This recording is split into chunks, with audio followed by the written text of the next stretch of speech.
So this is my beast story. It's about a real beast. This is not about any simple mere monkey on my back. This is a monster. This beast is so big, its shadow is bigger than the whole United States. It is like one big giant beast.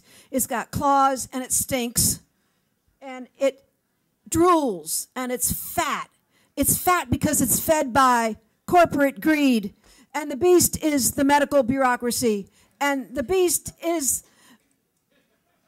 I can't get rid of it. It just, it's horrible. I hope I can explain this. This is like really very complicated. But the beast is always messing with me. And, I'm doing what I can, but it's just horrible. But before I tell you exactly how this beast is making my life miserable, really miserable, I want to tell you I want to wrap up the plot because I might not have enough time because this is a long story. So the last thing that happens is that I steal the package of chewing gum and I don't pay for it, and the chewing gum is the best chewing gum I ever had in my whole life. So the way this thing started was I had a prescription from a doctor. And the doctor said she was going to fax it to my pharmacy in Chestnut Hill. Okay, I didn't think that was going to be a problem. So I went to pick it up, and the pharmacy said, we don't have it. So I called my doctor's office, and I said, what's going on? And they said, we don't know. And so I said, well, just send me a paper copy.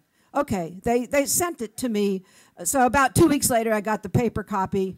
And then I got the prescription filled, and then the next day I got a call from a robot at CVS in Chicopee, and they said, hey, we got your prescription. You know how robots talk. We got your prescription. It is ready.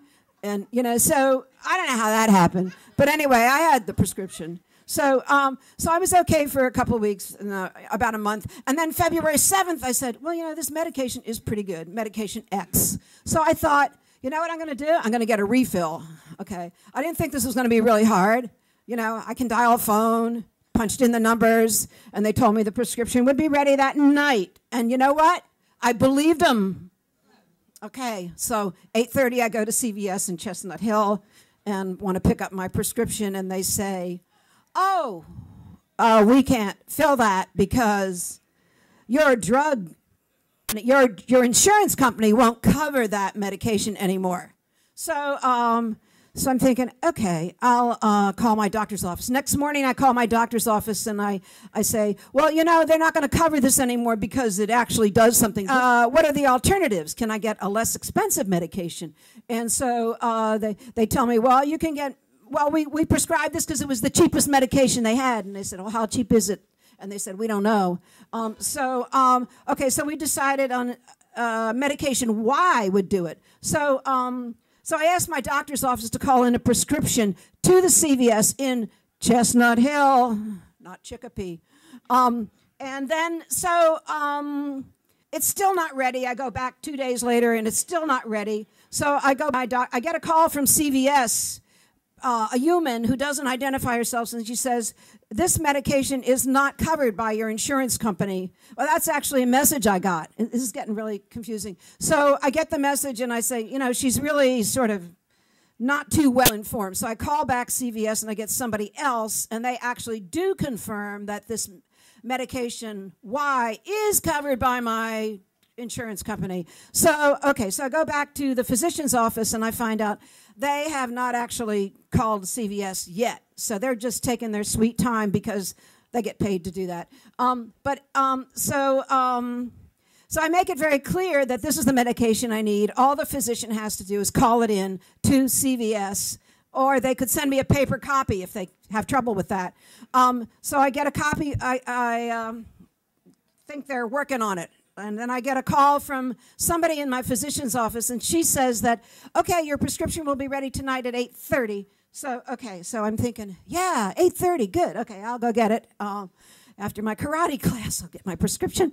Everything will be fine. I go to CVS in Chestnut Hill, and I have a feeling of gloom right away. You know, I'm sort of used to this because the beast is messing with me. I go to the prescription counter, and I ask for my prescription anyway. Even though I have the feeling of gloom, I think there might be one tiny, tiny chance that they got it right.